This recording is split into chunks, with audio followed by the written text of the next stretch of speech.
Salut à tous, c'est Light, bienvenue dans Le Vendredi c'est Manga, le format où on fait un retour de tous les mangas que j'ai pu acheter partout où on peut en trouver. C'est parti!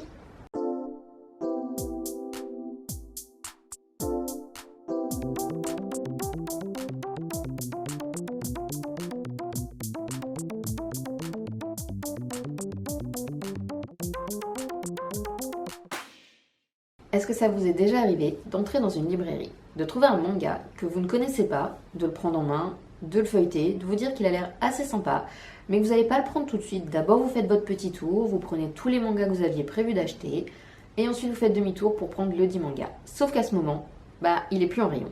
La personne qui est entrée après vous dans la librairie et qui est passée en caisse avant vous, elle vous l'a pris sous le nez. C'est ce qui m'est arrivé il y a 3 semaines avec Terukan Boys. Donc Terukan Boys, c'est un petit one-shot qui parle de 3 trentenaires qui vont braquer 30 millions d'yens. Ces 3 trentenaires se connaissent depuis quelques temps, puisqu'au lycée, ils étaient ensemble et qu'ils avaient un groupe de rock. Ne me demandez pas le lien entre le braquage et le groupe de rock, je sais pas, je l'ai toujours pas lu, et c'est un peu pour cette raison que je l'ai acheté, parce que j'aurais bien savoir s'il y a un lien entre les deux.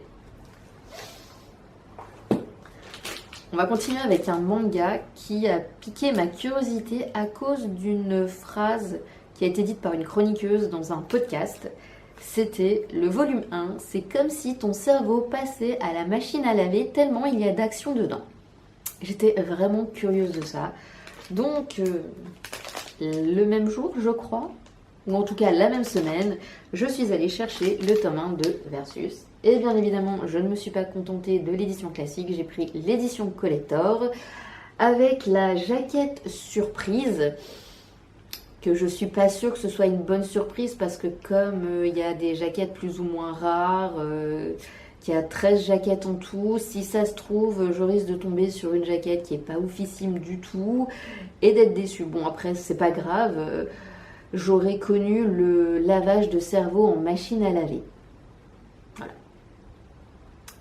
C'est un peu étrange dit comme ça, mais bon. En tout cas, je suis assez curieuse de voir ce que ça sera, autant la jaquette que l'histoire, parce que bien évidemment, je n'achète pas les mangas que pour les jaquettes, ou pas. Enfin, si quand même, mais je les achète aussi pour l'histoire, mais c'est vrai que la jaquette fait beaucoup. Donc c'est à suivre, il faudra quand même que je me décide à l'ouvrir, mais en même temps je n'ose pas trop parce que j'ai vraiment peur de savoir ce qu'il y a dedans. Je ne sais pas du tout quelles sont les autres jaquettes alternatives, parce que je sais qu'elles sont toutes visibles sur internet, mais j'ai pas voulu chercher. J'attends d'avoir ouvert le petit pack mystère pour savoir ce que j'ai et découvrir les autres jaquettes et peut-être avoir les nerfs et me dire putain il y en avait des super belles et moi j'en ai une super moche, ou me dire ah j'en ai une super belle et les autres sont super moches, je sais pas. On va continuer avec un de mes classiques qui n'était pas revenu depuis très longtemps je dirais. Surtout qu'en plus, j'ai beaucoup stagné dans les lectures sur ce manga. Je veux bien évidemment parler de Naruto, le tome 61. Donc là, pour le moment, comme je viens de le dire, je stagne beaucoup sur la lecture parce que j'ai lu pas mal d'autres choses entre-temps. J'ai commencé pas mal d'autres mangas, j'ai poursuivi pas mal d'autres mangas qui étaient en cours. Et c'est vrai que Naruto, pour le moment, j'ai un petit peu mis de côté. Il faudrait que je reprenne. Donc je pense et j'espère que ce tome 61 va me donner envie de reprendre la lecture. On continue aussi avec un autre manga qui est un de mes classiques, puisque pareil, ça faisait quelques temps que j'en avais pas acheté, c'est-à-dire le tome 24 de Hunter x Hunter. Donc c'est un peu moins, j'ai un peu moins stagné dans les lectures que Naruto, puisque j'ai terminé le tome 14, 15, je sais plus, il y a quelques jours, semaines de ça, je crois que c'était la semaine dernière. Donc voilà, bon, je suis un petit peu moins à la ramasse dans les lectures d'Hunter x Hunter, je crois que dans Naruto, quoique, je crois que je suis un peu au même point, mais voilà. Ensuite, on va continuer avec un manga que j'ai lu quand j'étais ado, que j'ai vu l'animé, j'ai vu le live action, dont je ne me prononcerai pas du tout dessus. Et il y a quelques temps, j'avais pris à la bibliothèque le tome 1 et je me suis dit, tiens, vu que j'ai envie de le relire et qu'il y a de grandes chances que j'ai envie de le relire plusieurs fois, je vais me décider à l'acheter. Donc, j'ai acheté le tome 1 et le tome 2 de Death Note. Alors, j'ai acheté un pack qui contenait le tome 1 et le tome 2 offert de Death Note. Voilà. Est-ce que vous vous êtes déjà demandé qu'est-ce que ça donnerait si Sailor Moon et Kaiju Number 8, ils avaient un date et que ce date se passe tellement bien qu'ils se mettaient en couple, qu'ils se mariaient et qu'ils avaient un enfant? Et bien le résultat, que vous vous posiez la question ou non, je vais vous le donner. Parce que pour moi, le résultat, c'est magie lumière. Alors je sais que je fais un gros raccourci en le présentant comme ça, mais de ce que j'ai entendu et de ce que j'ai vu, bah ça me fait vraiment penser à un mélange des deux. En gros, c'est une jeune fille qui, à la fin de ses études, bah, elle va rentrer dans le monde du travail en devenant une magical girl. Sauf que dans ce monde, les magical girls, elles combattent des monstres. Et pour devenir magical girl, bah, t'as juste besoin d'aller signer ton petit contrat. On te donne une arme qui va te donner des pouvoirs en quelque sorte. Ou plutôt une arme qui a des pouvoirs et qui va faire de toi une magical girl. Et ensuite, tu vas aller combattre des monstres.